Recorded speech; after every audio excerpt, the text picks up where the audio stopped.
Hey everyone, and welcome to the Women in Film Project's Feature Artist Series. I'm Morgan Taylor, the host of the Women in Film Project, and we are all about amplifying women's voices in cinema. So we share stories of women in the industry, their careers, passions, expertise, as well as their struggles and triumphs, so we can celebrate, inspire, and equip the next generation of filmmakers by sharing these stories. So thank you all for listening. And today we Yeah. have, yeah, it's awesome. And today we have Diane Foster and YAZ CANLI with us. And Diane is no stranger to the show. We've had her on here before. It's so good to see you. Diane's a Los Angeles film producer and the founder of Wally Bird Productions. And YAZ is an actor, writer, and the director of their new film, My Home Unknown. So it's so great to have you guys with us today. Thank you Thank so much. So you. glad to be here. Thank you. Thank you. It's an honor to be here and get the chance to talk about our new movie. Yeah, let's dive right in. Your film is making its world premiere, and that's so exciting. Let's start with a little bit about the story, what the film's about, and how the inspiration for the film came about. Sure. My Home Unknown is a feature film that takes a raw look at a woman's experience of homelessness through a mental health crisis and how that affects her ability to find home, whatever that means, in all of the meaning that it could be: home in yourself, home within society, home within her community and her family, home as a physical location, and really for her, the courage that it takes to accept help. I love that. And when you were writing, were there things that you drew from in terms of inspiration? Yeah, when I was writing the script for My Home Unknown, we were in the middle of the pandemic. I mean, the height of the pandemic. So there were so many uncertainties going on, and so many things started to build in the city of Los Angeles with the encampments and the growing number of homelessness everywhere around Los Angeles. So it was an immediate reflection of my world as a writer and a director, walking around or really just in front of my house. And the also then the situation of the pandemic, which made it very challenging of getting anything produced or filmed during that time. So I just became extra creative and brought elements together that would be realistic to film. So lots and lots of outdoor locations, as little actors and crew as possible on set, and all of these things. So yeah, I drew inspiration from all of that. I actually combined a few ideas that I had floating around. Um, I had a short idea about a woman that was living under a bridge that I was kind of playing with. And then I had shot some footage before the pandemic, gorgeous footage of what ends up in the film being Mina's flashbacks with her family. And I wasn't quite sure what to do with it. And so I combined that footage with new ideas and the immediate reflection of what was going on in my world. And it became this thing called My Home Unknown. That's amazing. And I love the creative inspiration and drawing from different things, what's going on, and even footage. Yeah. Diane, what drew you to the story? Well, Yaz and I have been friends for many, many years. And I was so grateful when she sent me the script and said, hey, will you check this out? I read scripts all the time. And coming from her, who's so extremely talented, I was like, oh, yes, I can't wait to read what she's written. And I was so impacted by what I read that I immediately reached out to her and said, this is incredible. And, you have to make this. And she was like, okay, will you make it with me? And I was like, yes, absolutely. And at the time, Wally Bird Productions was really mainly doing short films and music videos. So this is actually our first feature film. And that makes me so proud. also too, because it's so special doing it with YAZ. You know, she is a soul sister to me, and we really went into the trenches with this film. Truly, we're on the ground in the LA River together filming this. So, you know, it was just a very important story. And I knew how impactful it could be to open people's eyes, number one, to what is actually happening to people who are living on the street. And from a female perspective, I think that was really important because we really have not seen that in cinema before, seeing a woman who is on the street with a mental illness and also as a female. So I just thought it would be something so incredible to be a part of, and I'm so grateful that YAZ asked me to do it with her, because it's been an amazing journey, and I'm so excited for the entire world to see it next Thursday, Wednesday. Get it right. Wednesday. Next Wednesday, June 28th at 7:15 p.m. Yes. at the TCL Chinese Theaters in Hollywood. Yes. All the listeners on the West Coast in LA, go get your ticket and go ahead to go see it. It's really exciting. Yes. Right now, go get your tickets. Go get your tickets. Yeah. You deal with a lot of different issues, as you're saying, of homelessness, of the mental health, of being a woman. What was it like with the delicacy of handling those issues in film and in the story? Well, when I write or create, direct, whatever, I'm very interested in telling stories that create understanding and compassion in the audience. The way that I do it is through the depth of characters' longings, needs, wants, desires, because these are things that everybody can relate to. Everybody understands what it feels like to be alone. Everybody understands what it feels like, the pain that you feel when you lose someone. Everybody understands those things. So that's where I always start. And then it just becomes specific to the character, and obviously unique to their story. But that's kind of the starting point. And then everything else for me, the way I like to work, just becomes a subtle circumstance. I don't like to put things so much on the nose, rather than have the audience experience it with the character together. And so I am very passionate about being a help in deconstructing stigma around mental illness and homelessness, and I do it through storytelling. And in this particular um, film, it's Mina's story that hopefully um, reaches the goal of creating compassion and understanding in the audience when they watch it. Absolutely. Yeah, because there's so many different ways to tell a story and to use film as entertainment, but as creating a new lens and angle and way for people to look at things. Yeah. And we've been really very much about that from the beginning. Yaz and I really wanted to make sure that, yes, obviously we're telling Mina's story, but it's much bigger than even that.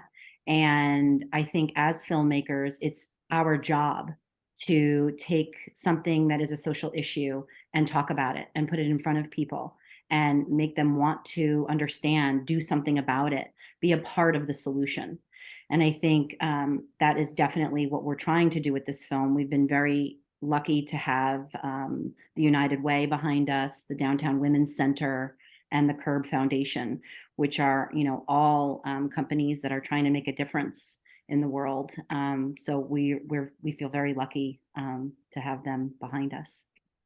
And we are also working with the McLean Hospital, who is a specialized hospital for schizophrenia and mental illness, bipolar. So they're supporters of us as well. So these are the two themes that we're working with: is homelessness and mental illness. And yeah, like Diane said, we have amazing nonprofits that are on our team and supporting us too, vice versa, collaboration. That's beautiful. And what a way to bring people together for a cause. Yes, that's the whole point, right? It's uniting us as community through compassion with a compassionate heart. Mhm. Have you seen response so far? So you're about to make the world premiere, but in the crew who's seen your film, the people who you have shown, what has been the response so far? We had amazing, really authentic and generous and truthful feedback so far, from film people to nonprofit social workers, from psychologists to fellow directors, actors, Oscar winners. I mean, it's just really been so beautiful to hear that people respond to it, um, and not only the message, but also like the greater cause of what we're trying to do, is which is raise awareness for homelessness and mental health, and also, like I said, deconstruct the stigma around it, so that people don't just be afraid of it, but rather start talking about it, because we're all humans, and we all breathe air, we all eat, drink, and sleep. We all are someone's daughter, someone's sibling or friend. We all have a name. So my goal is to have the audience look at a human soul rather than the appearance of a shell, which comes with so many judgments. We all do it. Even when we see each other, there's 10,000 voices in the head that judge immediately. So to bypass all that and just really see and be present with a human soul in front of you. Mhm. Yeah. The tagline for your film, can you tell everyone what it is? Mhm. Compassion begins when we don't look away. And That that's really, it's really powerful. I mean, it's exactly what we want people to feel. And I think after people see the film, um, and if they can't see it at Dances with Films, then there's other film festivals that we're going to be at. And then, at some point we will be worldwide, so people will be able to see it everywhere at some point. But I think we really do want people to take away from this is to think about that next time they are out, that compassion, that idea of when we see people on the street, it's very easy to judge. It's very easy to feel something about it. And if we can take that by taking a look at this film and showing Nina's story, and we can share that and say, this is a person, this is someone's daughter, friend, whatever. Um, I really hope that people will walk away from this and feel that way. That is the goal, and that they want to be part of the solution. So what does that look like? Volunteering maybe at shelters, maybe reading up more on it, how they can get involved, how they can go out and vote and make changes in politics. All those kinds of things are actionable steps and solutions to the problem at large that we have. And we're all here, we're all human, we're all just trying our best. So if people can do that and walk away from the film, then we've done our job. Yeah. From the standpoint of being filmmakers, do you see this concept of making films from social responsibility to be a trend in filmmaking in the future? Because we're starting to see it more and more, of telling stories that have impact. Is that something that you see from your work in the industry? I mean, I would love that. I think it's also just the accessibility now that we have with social media, and everything is so transparent and open. So it's really hard to hide things nowadays. So causes or social matters are just really everywhere to see for us. And I think, again, Diane was speaking about it earlier. I think as a filmmaker, it's a beautiful tool to use that to raise awareness for whatever you're passionate about. Not meaning that every film has to be that and every filmmaker has to do that.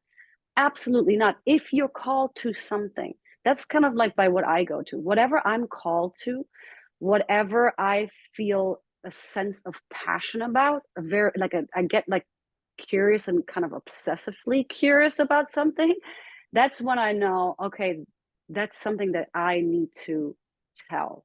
That's a story or a character that I need to tell. That doesn't mean that everybody else has to do that.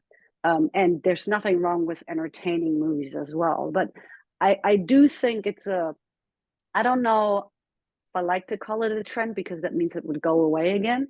I think it's just an awareness that is has been birthing through the accessibility of news and social media and all of that stuff. So I think it's an amazing tool to use for whoever's called to it. Yeah, and I think both Yaz and I are, obviously we're both female filmmakers, and I think part of what I'm trying to do with Wally Bird is change the dynamic of what has been historically been going on, whether it's giving people a voice who haven't been able to have that voice in storytelling or tell stories that haven't been told before. And I think that if we can continue to do that, it just opens up people to more things, more ideas, more cultures that they've never seen before. And if you've ever traveled, you know how important it is to learn about how other people live. And you go, wow, this is incredible. I didn't even realize that this is how people do this, or this is their culture, or whatever. So I think that we have a absolutely amazing medium to do that with film. And like Yaz said, it doesn't have to be every film. Sometimes we like to make the films that just make people laugh, and that's okay too. We have to be able to know that as filmmakers, we have a huge responsibility when we make something to decide what we are going to put out into the world. So, if you can get behind that, and if it's really more entertainment, or if it's more social issues, whatever it is, make those films, get out there and do it, and hopefully change the world while you're doing it for the better. Those are great answers. Thank you. Thank you. I think also just to piggyback on that, I think Diane and I can just keep going and going. But I think it's also like it's really encouraging to get to the point where you understand for yourself, especially as a woman, that your voice, my voice, matters, and my voice is of value. So wherever that may lead you down the road, but I think that is such an exciting and powerful point to get to. And then I think we will hear way more diverse stories and voices. Yeah. I want to shift the conversation now and talk about it's related, but from the producing perspective, you took a unique approach in how you brought your crew together around the cause and around bringing this important story to life. So can you tell me about that? Sure. I can jump in there, and then Yaz can add for sure. We didn't have money to make this film. $0. And it was so important to both Yaz and I that this film get made by any means necessary. And that looked like gathering a group of about 6 people, which were our main crew, that ended up actually making the bulk of the film. And these 6 people, including Yaz and I, were on the streets of Los Angeles. We were with each other for about 2 months over the weekends. We were shooting every weekend, Friday, Saturday, Sundays. We were making it happen with the idea that we were all so passionate about wanting to tell this story. And there is something magical that happens when you have to be so creative because you actually don't have money that I believe that truly the universe and the film gods were with us when we were making this, because it was just like one of those things that was meant to be. Every time we went to go do something, we were like, oh, we just don't have the money. We came up with some other way, creative idea, and it just happened. It just kept happening for us. And it was just like, oh, this is really meant to be. This film needs to be made, and the universe is telling us that.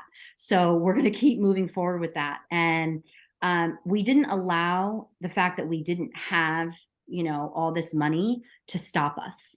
You know, certainly there were things that we had to do, including feeding people and things like that. But for the most part, it really was people coming on board because they were truly passionate about it and they wanted to work with Yaz and I and tell this story.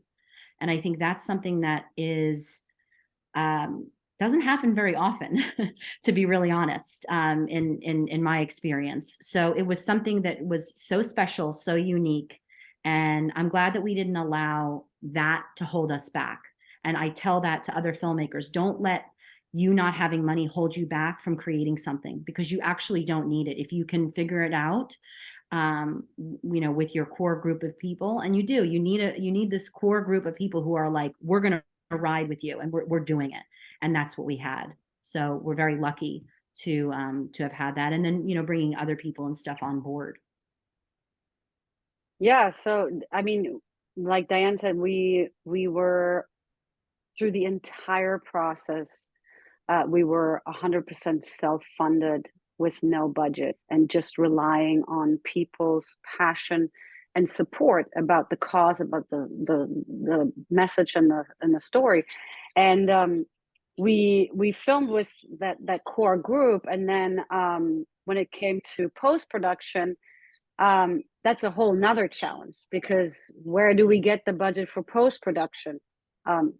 Sorry, excuse me, I'm having an interview here. And so at that point we just continued on with our same module, and we were able to enlist some excuse me, Lanny, I'm so sorry. It's okay. Your dog is very cute. He's very cute. I know. Look at him. He's trying to flirt. Hey, cut it out. Yeah. So for post production, we continued with the same module. We enlisted the whole post production team to come on board through believing in the cause, and nobody took any cash money up front. They decided to take some back end points for some of the larger work that people were doing in post-production. And so, yeah, we remained this whole time with no budget and 100% self-funded, which is unheard of in Hollywood. I mean, we have music, we have score, we have visual effects, and we have sound, obviously sound mixing, we have color correction, we have everything in this movie, voiceovers, ADRs, and yeah, we just did it. Because like Diane said, we just had this knowing that we will not stop, no matter how. We're gonna make this happen. We are committed to continue and finish this film. Sometimes we didn't know how, but we would just surrender to it, and it was divinely supported. It really was. And I think also too, the other thing to just add to that is, you know, I want to commend all the people that did come on board with us and go full force with us, knowing that, you know, this was a story that needed to be told. And I'm very grateful to everyone who showed up and gave their time and their talent and their energy to this project, because truly we could not have done it, you know, certainly on our own. We really wanted to have these people involved, and they did. They came pouring out. And I think, again, it really goes back to the message, and it goes back to what we at the heart of this film are trying to do and make a difference. And I think that when you are trying to do that, people do see that, and they want to be on your team, and they want to fight for it, and they want to say, let's do this, because it's really for the greater good, not just, you know, just about us making a movie. It's really about changing people's perceptions and creating solutions to a larger problem that is a humanity problem. So yeah, so big, huge thank you to our entire team, because we are very, very grateful for all of their hard work and talent. Yes. Takes a village. Yeah, and what a tale of perseverance. Just by whatever means, this is getting done. Yep. Yeah, it was definitely, I would say, Diane, tell me if you agree. This was definitely a more challenging film than others, but we wouldn't let that stop us. I mean, we definitely, it wasn't a smooth ride, but it was a magical ride. Yes, I totally agree with that. It was not easy by any means. And I'm not saying to filmmakers, oh yeah, just go out and make movies with no No. money ever. The point is that if it's something like this, it just so happened that everything came together, divinely supported, as Yaz so beautifully put. So I think that it is possible, is what we're saying. And beside the team of people, we also had we went out to sponsorship, to get snacks, things like that, from different companies who were behind us. And we have them in the credits of our film, and we're grateful to those companies that knew that we were trying to do something that wasn't just, hey, look at us, we're making a movie. We really are trying to make a difference here. And people really got behind that cause. And that means a lot, as the filmmakers of this. It meant a lot to us that people believed not only in us, but in the message that we're trying to put out into the world. I love that. I'm very curious because I heard that you had some very well-known people involved as well, like your composer. What was it like getting your composer on board and then working with your composer? Yeah, so basically that's what happened with post-production. So we had gotten the film to like a pretty good, like rough cut, to show it around to some people to figure out how we're gonna go ahead and finish the film in post-production. And I had known Larry Kasanoff, who is an executive producer and producer in Hollywood, for many, many years. I had known him for a while, and so I reached out and asked if he could take a look at it, just to give us feedback. And he immediately called me after he watched the film, and we had a very long discussion about it. And long story short, he came on as executive producer to help us finish this film. And he came up with this whole module of no cash, back end points, and brought his whole post production team on board, which includes the VFX, the composing, the music, the sound, the color, all of those ADR things. So yeah, we were really, really fortunate to have Larry come on board and bring that whole team. And then Michael Lloyd, who is the musical supervisor, he wrote a few songs for the film and scored the film with Greg O'Connor, which is absolutely stunning. I love the score. It's so beautiful. It reflects both of Mina's worlds, her isolation, her loneliness on the streets, but also her background with her family and her roots of where she comes from. And so, yeah, it was really exciting, and it was really fun. Of course, I love working with music. I love working with color even. I like really all of the aspects of post production. So it was just so great to work with such a versatile group of people, especially as as a first feature filmmaker. I was exposed to so many different people and teams that I was communicating with, and our VFX team in Nepal at Incessant Rain. I think we had like a group of 10 people on Zoom calls that we would discuss the VFX with. So it was just really exciting and fun, and I'm so grateful for all the learning experience that I gained through that. And I come out of this experience knowing so much more about myself and about my vision and about how to communicate my vision for the next project. So really grateful for all the learning experiences with that. Yeah, it was incredible. I think as a kid, I loved Dirty Dancing, which was my favorite film. So when I met Michael Lloyd, who did the music for that, I was like, man, this is a childhood dream come true.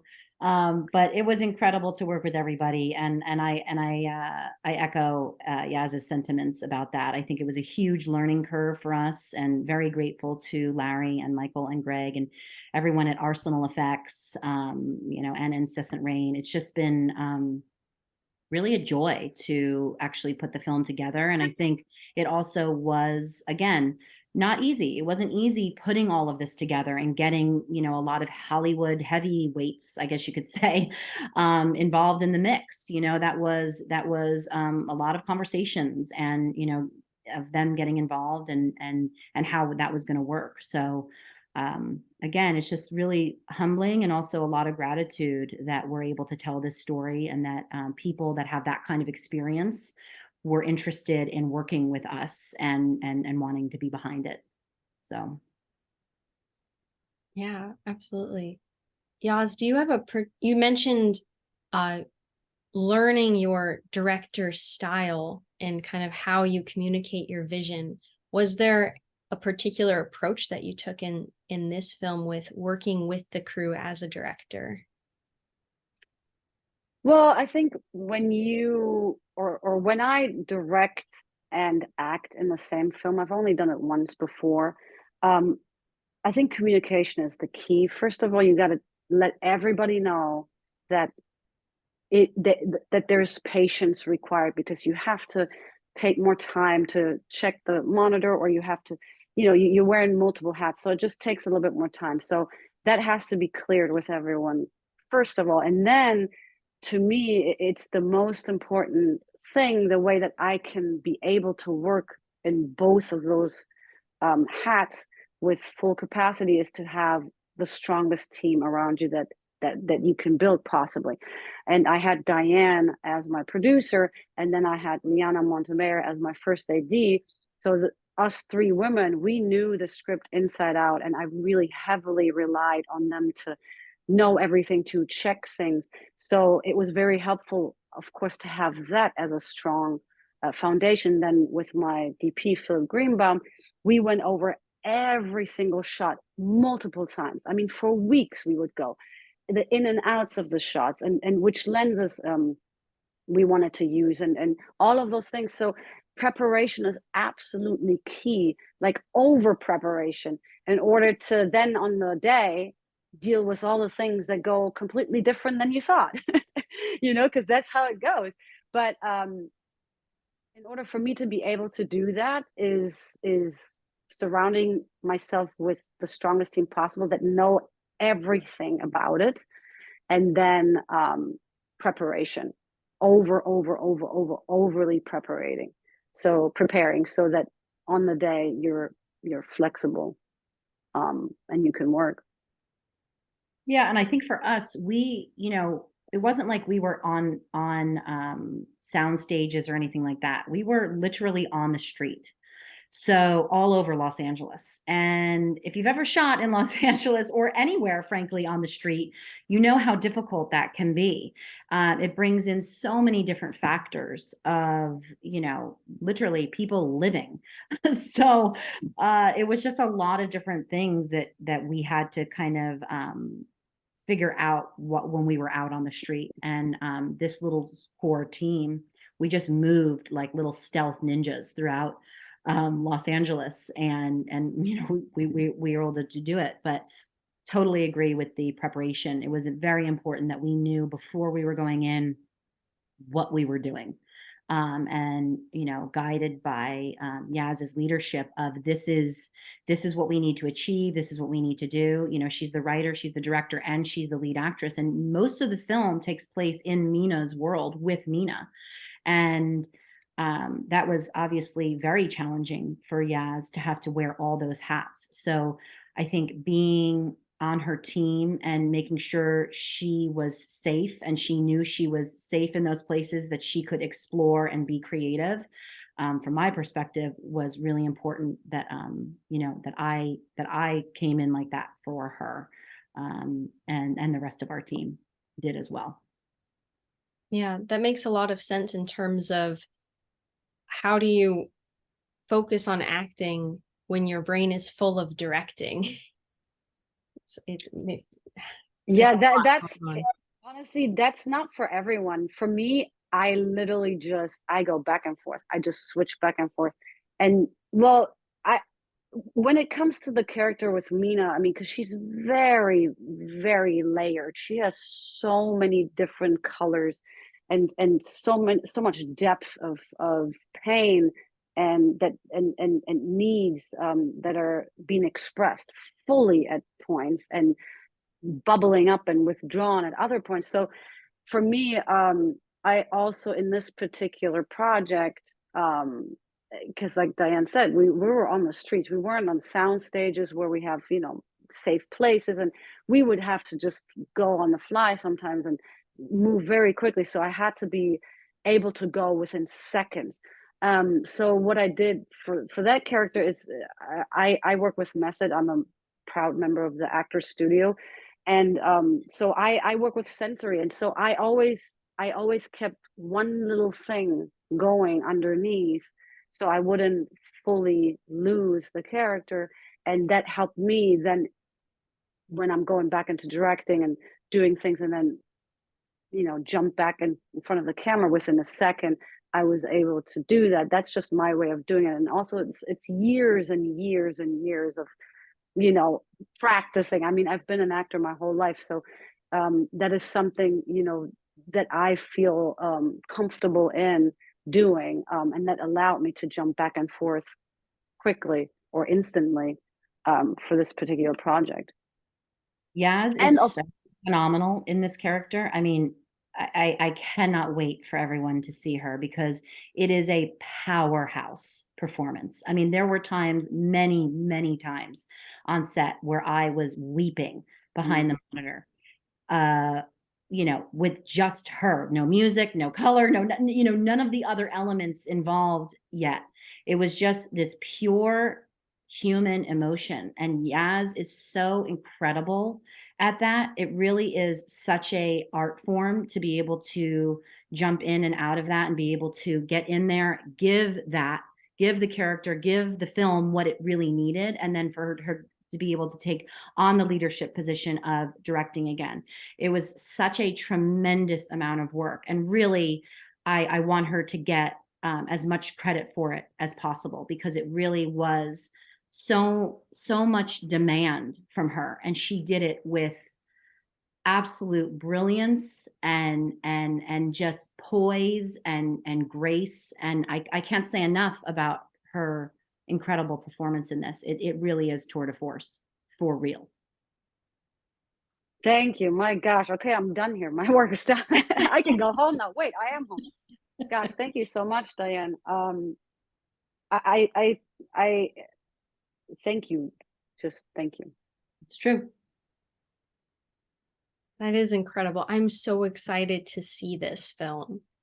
And in terms of film festivals, you're at Dances with Films. What other festivals are you going to be at, or if there are several, what's the best way for people to go and see this film? Absolutely. Yes. So My Home Unknown is premiering at Dances with Films in Los Angeles at the TCL Chinese Theaters in Hollywood, June 28th, which is a Wednesday, next Wednesday, at 7:15 p.m. And then you can also, after that in July, we'll go into a couple more festivals. We'll go into the Mashaw Film Festival, which is also in Los Angeles. So if you missed the June one and you're in LA, you can come to the Mashaw Film Festival, which is July 10th at 5:30 p.m. at the Culver Cinema, which is also a really, really cool location. And then we are going to Toronto, and we're going to have our Canadian premiere, which is so exciting, at the Female Eye Film Festival. And that will be July 27th at 5:30 p.m. Sorry, I got that wrong. The Mashaw Film Festival is July 10th at 7 p.m. at Culver Cinema. And then the Female Eye Film Festival is in Toronto, and that will be on the 27th of July at 5:30 p.m. And that festival is the only festival in Canada that is entirely made out of female directors. That's so exciting. I'm so Yes. excited for you guys. Thank We you. are very excited, and we can't wait for people to see this film. We've been going on this journey for pretty much about a little bit over 2 years now. So we just can't wait for the world to see this film, and for as many as possible to come watch it and tell us what you think about it, and and if it moved or changed you or inspired you in any way. What's the best way for people to stay in touch with you guys in this film as it is going to these film festivals, as they, and beyond? Yes, yes, yes. Well, first of all, please follow us on Instagram. We have an Instagram for the film called @myhomeunknown. You can also follow us on Wally Bird Productions. That gives you some information. You can check out wallybirdproductions.com. That has a lot of our new press that's going out. It'll have information about where the film is screening. You should also follow YAZ. What is your tag, YAZ, on Instagram? It's at YAZ CANLI. That's my name. At YAZ CANLI. And then you can also follow me at Diane Foster Official on Instagram. Please come say hi, especially if you've seen the film or you want to, or you have any questions, or where do I get tickets, that kind of stuff. Don't hesitate to reach out and ask. I'm happy to answer any of those questions. So yeah, Instagram is a great place because we're constantly posting content from the film. We'll obviously have lots of red carpet stuff throughout this film festival, and just all the different news that's going to come out from the film. Once we do all the festivals as well, at some point we will have a release date for worldwide, so people everywhere will be able to see it. So that's very, very exciting. We don't have those dates yet, but we will definitely keep everybody informed once we do. And Morgan, please let us know when you want to come see the film too. Yes, absolutely. I'm in New York, so I need to figure out the whereabouts of everything. Yes, so we're actually planning with some of our nonprofit collaborators. We're planning some screenings with them as well, and so we have something cooking in Boston, New York area in the fall. So we'll definitely let you know about that. So stay tuned and make sure to follow us for East Coast screening coming up in fall. Oh, yes, please. I would love that. Absolutely. Yeah. We would love to have you there for sure. Oh, this is awesome. Thank you guys so much for being a part of this conversation and just sharing your hearts as well of this story and what it means to you. It's an honor to have you both on the show. Thank you so much. It means a lot because I love what you all do here at the Women in Film Project. It's very important, I think, especially as female filmmakers, that we support each other and we continue to tell stories from the female perspective, and I'm all about that. So it truly is an honor for us to be here with you, and thank you so much for taking the time to talk about our film and how important it is to us and what we're trying to do in the world. Thank you so much. I Yeah. second that. Absolutely. Thank you from the bottom of our hearts. Oh, thank you guys. And thank you everyone for listening. Be sure to give our lovely filmmakers a follow, keep in touch with this film, and keep in touch with the Women in Film Project, and be on the lookout for the next conversation. Have a great day, everyone.